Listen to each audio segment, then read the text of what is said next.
On this episode of Booked on Rock, Alanis Morissette's Jagged Little Pill turns 30. A deep dive into the making of the album, its songs, and its lasting impact 30 years later.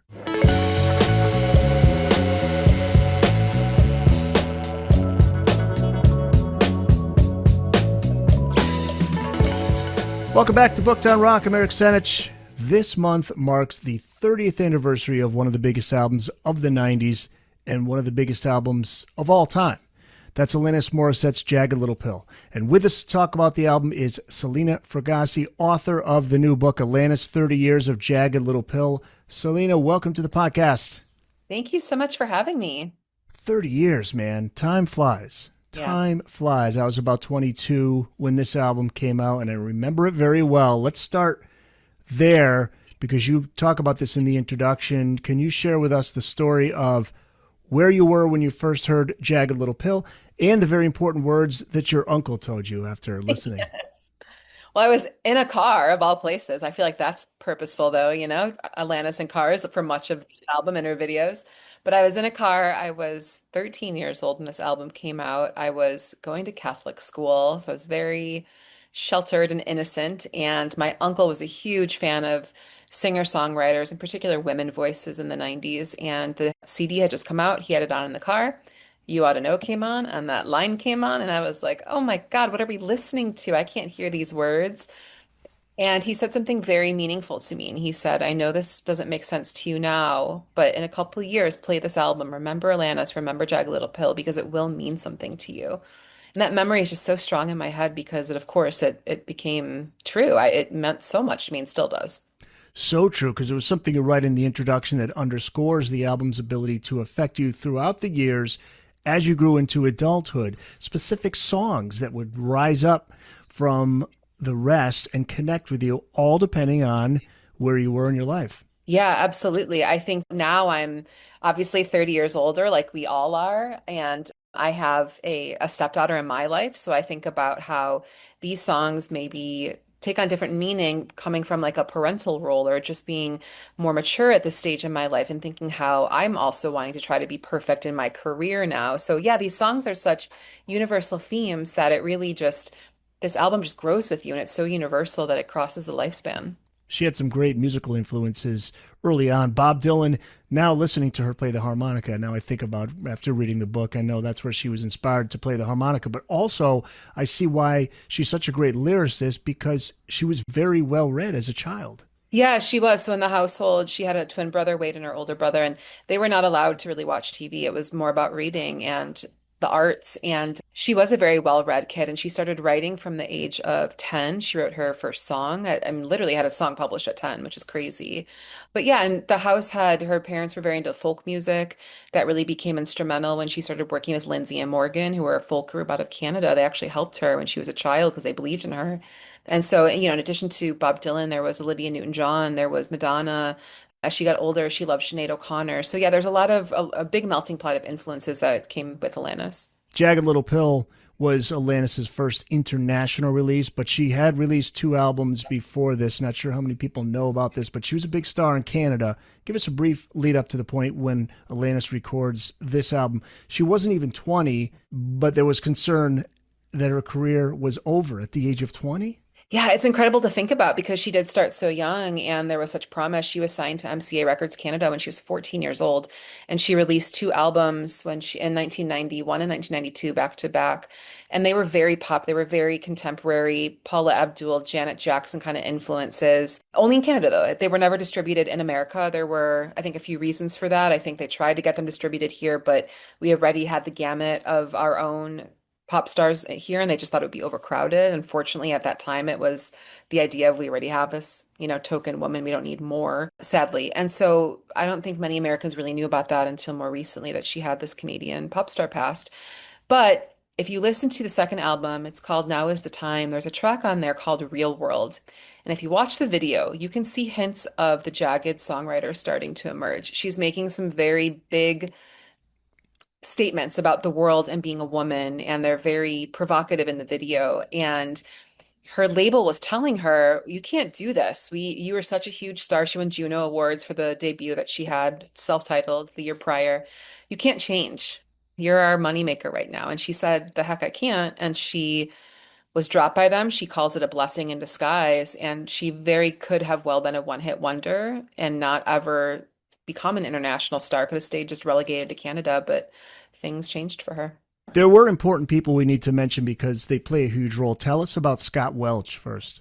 Yeah, so Scott Welch was her Jagged Little Pill era manager. So not her first manager, but during the Jagged Little Pill era. And I actually talked to him for this book.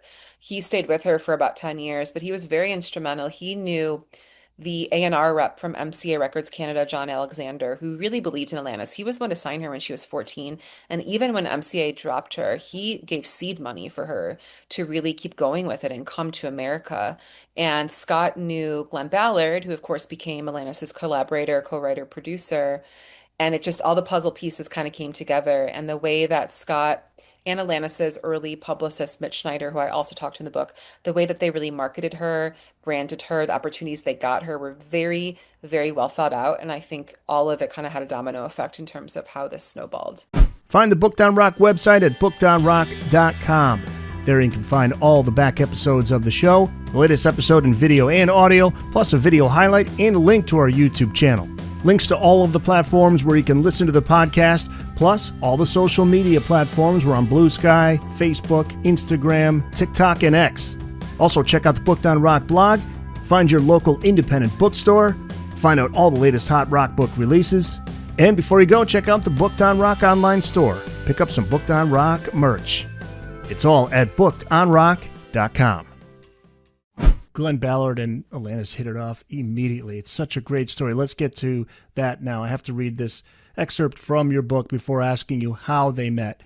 You write, quote, "In reality, the modesty with which Jagged Little Pill was made is remarkable and stands in stark contrast to the cultural juggernaut and record breaker the album became in the years after.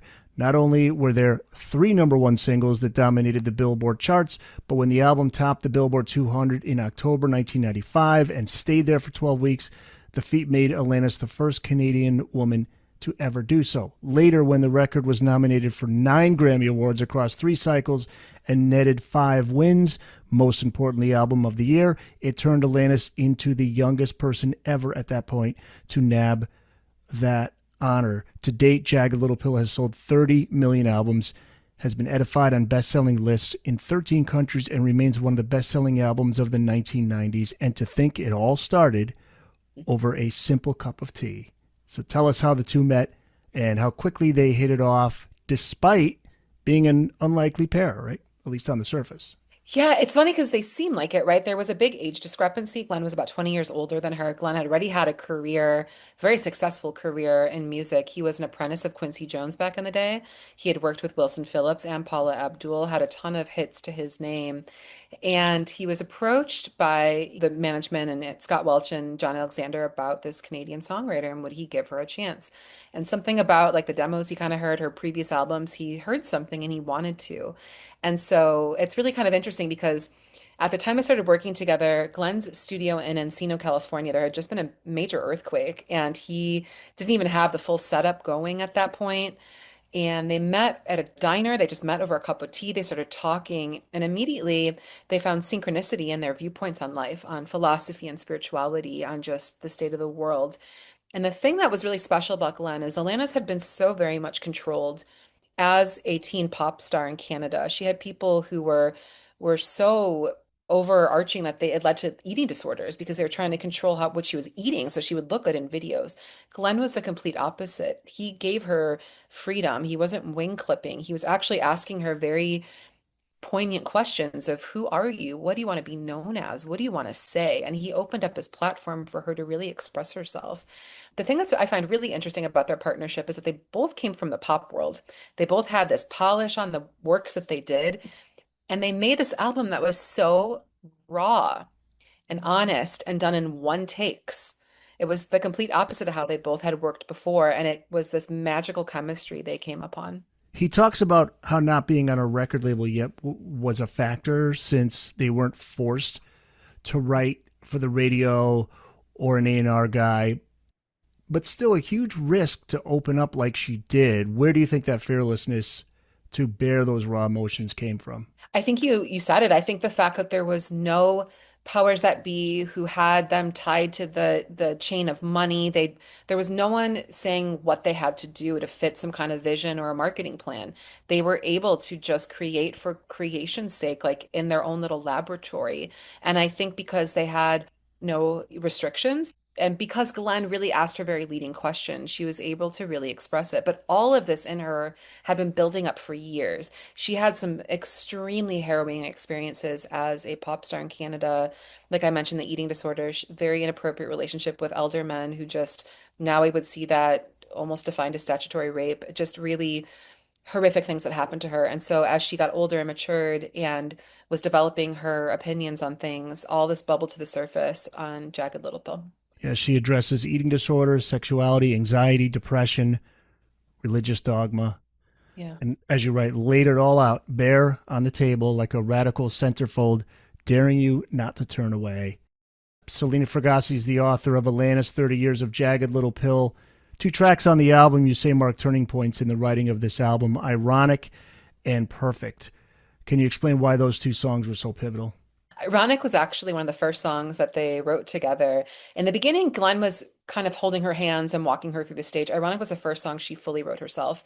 She did not want it on the album, and Glenn pressed her, "This is a great song, we've got to have it." And of course, to this day, we all know that she kind of got the meaning of the word wrong. But it's so powerful, it's changed our perception of the word. Now people say ironic all the time when they mean coincidence, but that's really because of that song. So that was one turning point. The other was Perfect. That song was one of the most confessional that Alanis really poured her heart into. She had struggled with being a perfectionist her entire life, a people pleaser. She wanted to do that with her parents, with the people who were part of the record label in Canada, with her team. And the thing that's really pivotal about Perfect is that they shopped around every single record label for this album. Nobody was biting. Atlantic, Virgin, Interscope, nobody. And through some interconnections, Glenn was able to get a time with Maverick Records, which was run by Madonna at the time, but a small label. But they had to go like that day, right at that time, to do this impromptu audition. Alanis had no makeup on, she was in sweatpants. And it was the moment she played Perfect that Guy Oseary, who was one of the executives, who is now Madonna's manager, knew that he had to sign her. It was that song.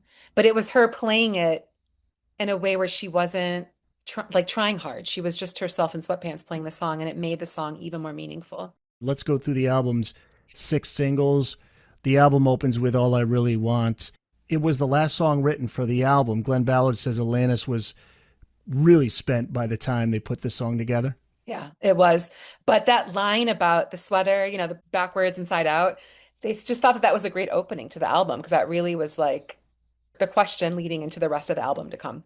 They worked hard on this album. Oh yeah, absolutely. They just, I mean, but they were churning out stuff so fast. Like almost every day they had a new song come out. So Within 30 minutes, they wrote their first song together. yeah, exactly. Alanis really said that if a song can't come out in 45 minutes, it wasn't meant to be written. She was always very stream of consciousness and the idea of like first thought, best thought, let's not edit this too much. That's why she refused to redo her vocals in any of these songs. The lead single from the album is track 2, You Ought to Know. A couple famous musicians appear on the track. Didn't even know this for the longest time. Dave Navarro on guitar, Flea on bass. Were they in the same studio at the time? I can't remember the story. There was some connection. Yeah, it was actually through Guy Oseary who knew Madonna. He's part of Maverick, so he knew Flea and Dave. Red Hot Chili Peppers were not on tour at the time, and I think the idea was they were really trying to figure out where to kind of pivot or put Alanis. Alternative radio was breaking at the time. It was super huge, and I think there was an idea that she could find her footing in there, but they needed to have this really strong rock backbone, and so those two, of course, added to the album and. Yeah, I think K-Rock then was like, sure, we should play this because look who's on it. Alanis thought about changing the lyrics at one point, but Glenn Ballard talked her out of it. Why did she want the lyrics to be changed? I think she almost thought, am I going too far? Should I really be saying these things? And I think she, at a point, had qualms of opening up as much as she did. And that, of course, being the first song, which was her decision. But I think she had a moment to pause and maybe reconsider. Hand in my pocket, she and Glenn were being hard on themselves to come up with a song on this particular day. So Alanis decided just start write about whatever's on my mind, whatever I'm feeling. Yeah, and that song is such a great kind of snapshot of life in your 20s, all the contradictions, all the weird ways life kind of confuses you. And it was just what she was thinking about, and a great example of her stream of consciousness writing. And then You Learn, another huge crossover hit, number 6 on Billboard, about life lessons and how they can be hard pills to swallow. Alanis, she did swallow some hard pills when she arrived in LA. If you could talk about that, she was robbed at gunpoint. Yeah, it's weird. Alanis has been robbed several times in her life. Super strange. But the most pivotal was when here she was, this innocent Canadian, fresh to LA, and got a stark slap in the face of reality when she was walking home one night from the gym. She had two backpacks with her. One had her gym gear, one had her lyrics in her notebook with the material of Jagged Little Pill. And she was robbed at gunpoint, and she was on the ground, and she was just praying in her head, please take the one bag and not my backpack with the lyrics in it. And thankfully they didn't. Head over feet. When she wrote this, she was experiencing a new kind of relationship. Yeah, so everyone thinks, she was tagged as this angry young woman when she came to the surface because of You Ought to Know and the passion in that song. But there's so many emotions on this album. And Head Over Feet is really about feeling in love. And it was about a friend who had turned into something more. And it was just really pure emotion about feeling very content with someone. And didn't need the drama. Yeah, It was exactly. somebody she felt safe with. Exactly. Interesting. Hey guys, thanks so much for checking out the Booked on Rock YouTube channel. If you've just discovered the channel, thanks for joining us. If you've been watching all along, can't thank you enough for your support. Make sure you tell a friend, a family member, share on social media, and also don't forget to subscribe to the channel so you get updates on latest episodes, video highlights, and more. Now back to the show. You did mention ironic. This all started with something she said while she and Glenn were having lunch. Yes. So they actually would meet for meals. That's how they would start their sessions. They would just have a conversation, tea, food in a studio, and that's how they would get the sort of wheels moving and turning to start creating the song for that day. And I had no idea she took so much heat from the grammar police on the song. I really didn't know. Who cares? The song's great. I But know, yeah, but she she's could have been called such it a good sport. coincidental, right? If she could. I know, but like it wouldn't have the same ring to it. But it's, she's been a good sport about it. She's redone the song for modern times. She did it during COVID about waiting for your Amazon package to arrive. I mean, she's been a good so, Yeah. so So of yeah. the 6 singles, you got a personal pick and why? My favorite's actually not a single on the album, and it's changed over time. So I would probably have said in the beginning it's You Ought to Know, but like most people. But I think as time went on and as I listened to this album and researched this book, it really became Right Through You. That Oh, I became love my, that song. yeah, Yes. I mean, I love the music on that song. I love the passion on that song. There's just so much. She's taking aim at very specific people. Everyone thinks on You Ought to Know who's that song about. Is it Uncle Joey? We still don't know. Right Through You was about the label executives that would not give her the time of day and kept trying to change her. Uncle Joey from Full what's House, Full Dave, House. Yeah, right, right. Boy, yeah, Right Through You. Mary Jane's great though. I love that one. great song. Forgiven. Perfect. Yeah, What are the other ones? Not the Doctor and Wake Up. yeah. What does Jagged Little Pill mean to you today, 3 decades later, when you listen to it? It's such an empowerment album, and I feel like, she was struggling with so many different emotions when she wrote it. But it's so convincing in a way of just taking the power back and feeling conviction in who you are and not being ashamed of all the feelings you have. And I think I speak for a whole chorus of women and singer-songwriters in particular who have talked about the impact of this album. And I don't think even today we'd have the amount of confessional, incredible songwriters we do without Alanis paving this way. So I think of it as just a gatecrasher, as a classic that we're still going to talk about in 30 years, and as an album that resonates with a lot of people, but in particular a lot of women who just finally felt we can have a multitude of emotions and not feel bad about it. I would love to know the demographics of the fans of Alanis in this album because as a guy, I love it. So I wonder how many guys I haven't looked like I should check out some of the videos, the live concerts. Like a lot of guys in the audience, I'm assuming. Yeah, I mean, obviously it's skewed very female centric, but men love this album. And I think because, yes, she has feminist anthems on it, of course, but this album really is just about life in your 20s, and it's angsty and it's rebellious and Yes. it's so poetic and wordy. And so there's ways to grab so many different people into it that's again, it's what makes it universal and just has lived on this long. I remember thinking she was like a young female Springsteen when she came out. Mm. That's a great point. She's still, I think she's out on tour right now. She is, and I just saw her last summer actually, and she is doing a summer tour this year, I believe, as well. But and festivals this year too. She just played Beach Life, but she plays a lot of these songs, of course, because it's the music that really resonated with people. I don't think it would ever have been possible to follow this up with anything near as monolithic. I mean, 33 million albums worldwide is nothing to shake your head at. But she has kept going and she's allowed her own journey as a woman, as a mother, really dictate what she starts writing about as well. She's always felt like this big sister to a lot of people because she's talking about very topical things that people are going through at different stages in their life. Alanis, 30 Years of Jagged Little Pill. It's out now. You can find it wherever books are sold. Look for it at your nearest bookstore. You can always go to bookedonrock.com to find your nearest independent bookstore. And where can people find you online? So I'm everywhere. I'm on all the social media channels besides TikTok because I feel like I'm just probably too old for that. But Facebook, Instagram, X, all at Selena Fragassi. I'm the only one with my name. So if you find it, it's me.